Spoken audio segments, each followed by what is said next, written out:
Ndodhemi këtu në shkollën fillore Istikball, në të cilën mësojnë diku rreth 1257 nxënës.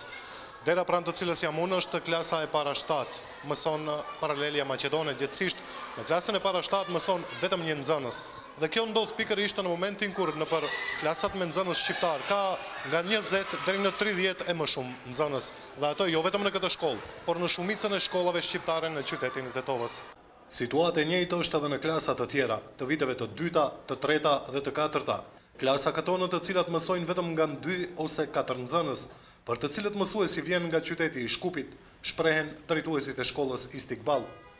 Drejtori i saj Recep Halili thotë se raportet dërgohen rregullisht në ministri, si në nivel lokal, po ashtu edhe në nivel qendror, por rekomandimet vijnë pikërisht nga këto institucione për formimin e këtyre paraleleve me nga 1, 2 apo 4 nxënës. Po se takon shkollës fillore Istikball është e vërtetë se në për paralelet shqiptare numri i nxënësve është maksimum deri 28 edhe më poshtë, kurse të paralelet maqedone ne kemi disa të zona të cilët i kemi paraqitur edhe në entin statistikor pra në Ministrisë të Arsimit në Shkup, siç na i kërkuan. Pra, klasa e para 7 pra me mësim në gjuhën maqedone numëron 1 nxënës, klasa e dytë pra 2 nxënës, klasa e tretë ka 2 nxënës po ashtu, klasa 4 ka 3 nxënës.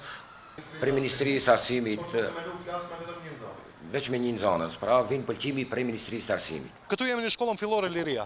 Te kjo shkollë ka klasë e cila ka diku 34 nxënës, që është 8 e mbi ngarkuar dhe është paralele me nxënës shqiptar.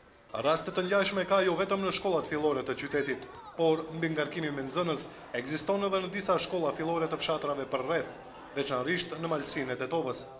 Drejtorët e shkollave, si zgjidhje të këtij problemi, shohin zhvendosjen e nxënësve që mësojnë në vetëm një paralele me nga 2, 3 apo 4 nxënës në për shkollat më të afërta, gjë kjo që do të kishte reduktuar edhe harxhimet e shkollës.